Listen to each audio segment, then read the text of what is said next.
Guys, today I'll talk about this new currency called BRIC.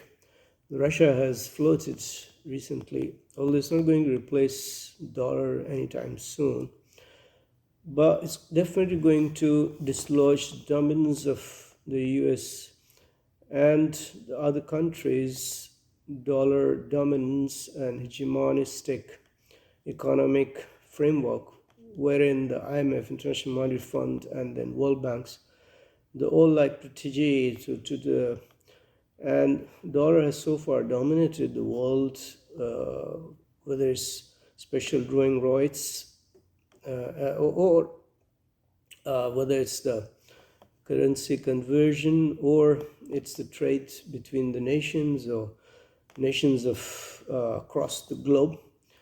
So now it's time to wake up, and for the rest of the countries which are reeling under the pressures and also of the thousands of sanctions being levied and imposed on Russia and Iran. And so this is the right time and right move by the member states to initiate the five countries that began with, like India, China, Russia, South Africa, and Brazil.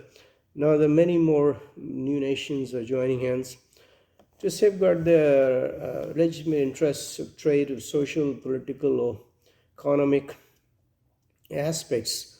And since Saudi Arabia, UAE, and Russia, they're the leading producer of oil, and they can ensure energy conservation and the trade, and they can balance the tilt towards dollar, so-called, as if it's born to lead the countries and the devaluation to other countries in the face of. So since the world order is changed, it cannot be unipolar. It cannot run by just one currency. It has to be multipolar in the true sense, and it has to give some leverage and leeways to those nations which are simply being targeted, and they're not allowed to flex their economic muscles, although they're endowed with naturally they're endowed with loads of minerals and resources and even human capital gains and all.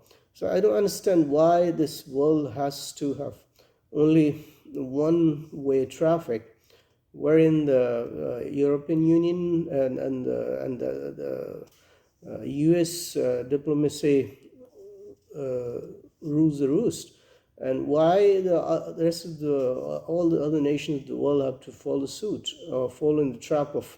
So sometimes there is a need, and it's the time to redesign, rethink, reorder, go for a more equitable distribution of wealth.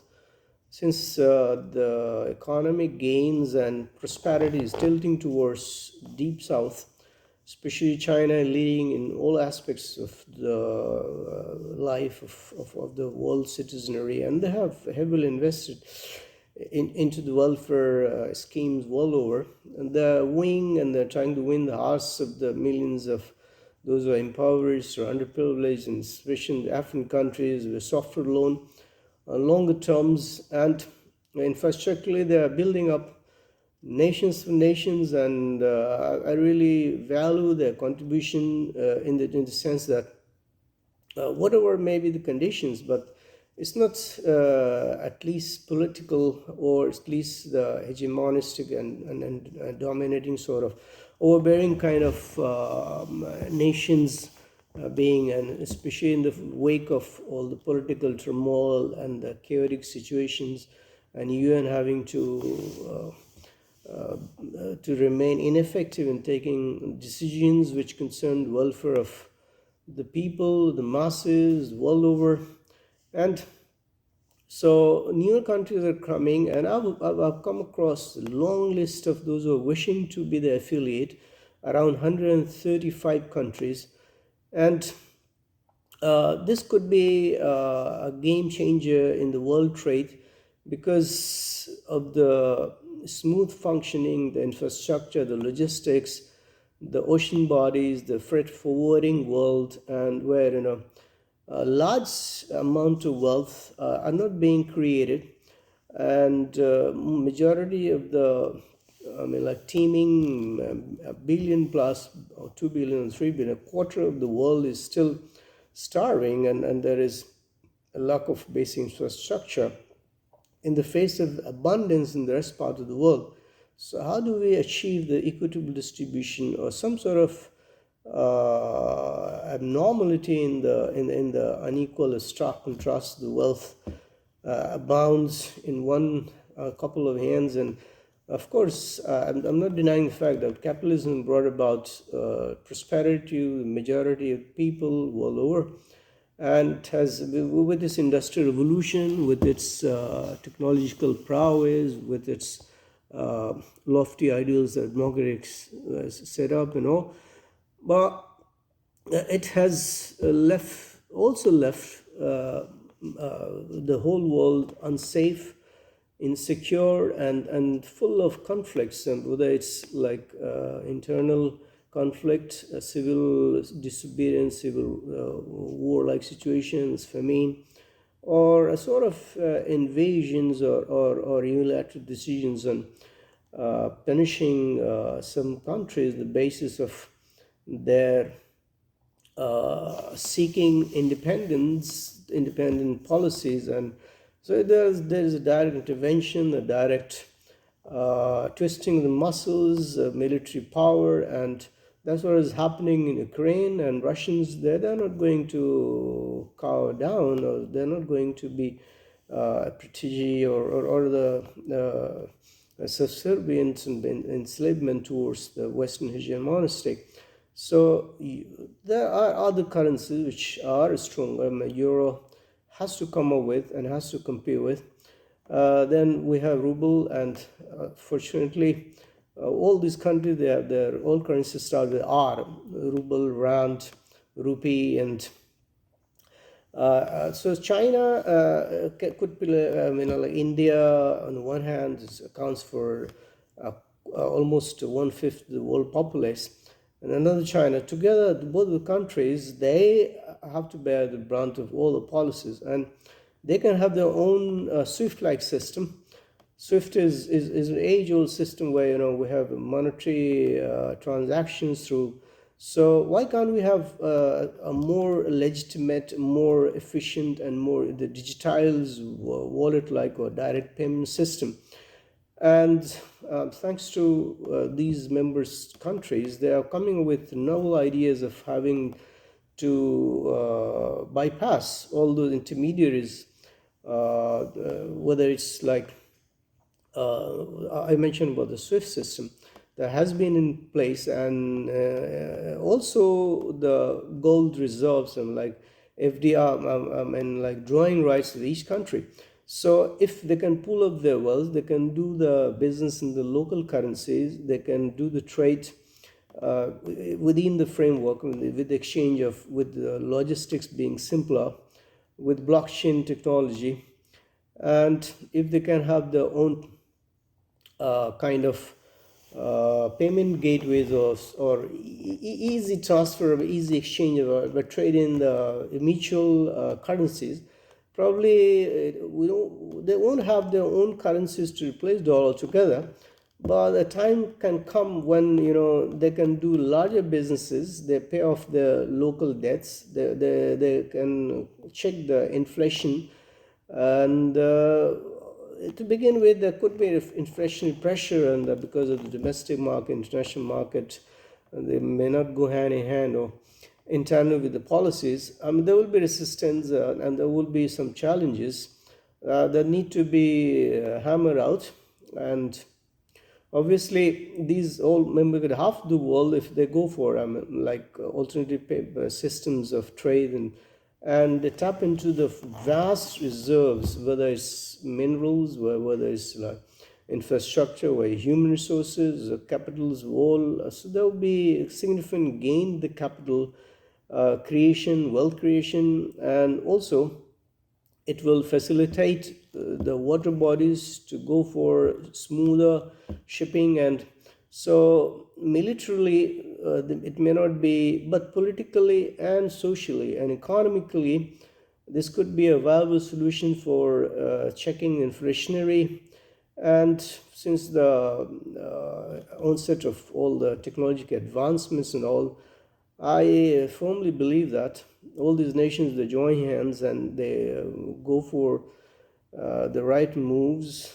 This dollar dominance or diplomacy or political hegemony through dollar or through reserves, because this dollar allows US to keep on printing money, and they go on for additional expenditure, and they have a special drawing. They're the largest borrower of IMF, and they are the ones they default on that, and then all the world bodies, the agencies, they just cave in. So why not giant economies like India, China, Russia? They can join hands in pooling the resources, also exchanging the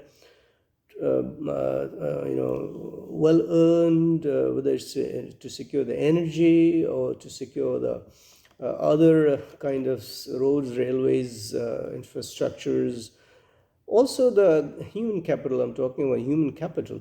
So this would be a really win-win situations for all those members nations, and especially some of the Latin American countries like giants like Brazil and Mexico and those and there are some of the countries which they have their own capital, other than capitalist countries, socialistic countries, or some of the monarchies. They can also be a direct party and be a beneficiary of this landmark decisions of the member states.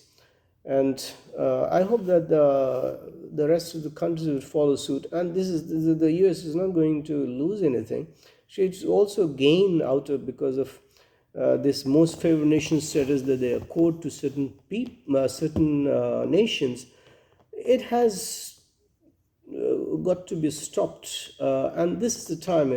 We're entering 21st century where we cannot have unilateral decisions, and let it be a multipolar, unanimously sought after, unanimously agreed upon basic principles of the economy, political or social. So I welcome this move, and India is going to gain a lot. Russia, no doubt, is already at loggerheads, and they're fighting tooth and nail to because they are being pushed back by European countries. US is arming neighboring countries, and all the NATO members are. So NATO members, they're nothing but sort of puppets of a decision that collectively, if they are fought, their target, the attack, all of the countries will deem it to be an attack on them, and they will defend. So what sort of this combination of this organization, this has nothing to prove in the right directions. So we have already fought the Cold War for decades now. Now it's time to bring a halt to, especially when the world is becoming even more unsafe in the wake of US being a party to the genocide that's happening, and the kind of coercive measures being taken, and all the smaller states, they're not being protected, and their legitimate rights, and people are, refugee situations, then we have large-scale migrations towards, and then we have punitive measures by these countries. UN being really ineffective in implementing those lofty principles, the lineages, and so member states, they have to come together. They also have to think of how to bring back all the lofty ideals that are enshrined in the constitutions of the UN or IMF or these world bodies. They're not there to exploit the member states or nations. They are there to facilitate, to bring about food to the tables of billions of hungry mouths. So why on earth we continue to be subservient, we continue to follow in the footsteps, and continue to be intimidated in the name of some sort of loans and soft loans and hard loans and from these banking concerns, and which are almost controlled by a few of the families, Rockefeller groups of, and then the other. I mean, I don't know for sure, but there are conglomerates, and they are have big stakes, and they have their own personal interests, and they have their own axe to grind. So let's welcome this kind of move where we have new groups being formed, not to fight back, but to have their own say and have their own economic safeguards or political or social safeguards against the hegemony of one particular currency which has ruled the roost for almost 5 decades now. Thank you very much for listening to me.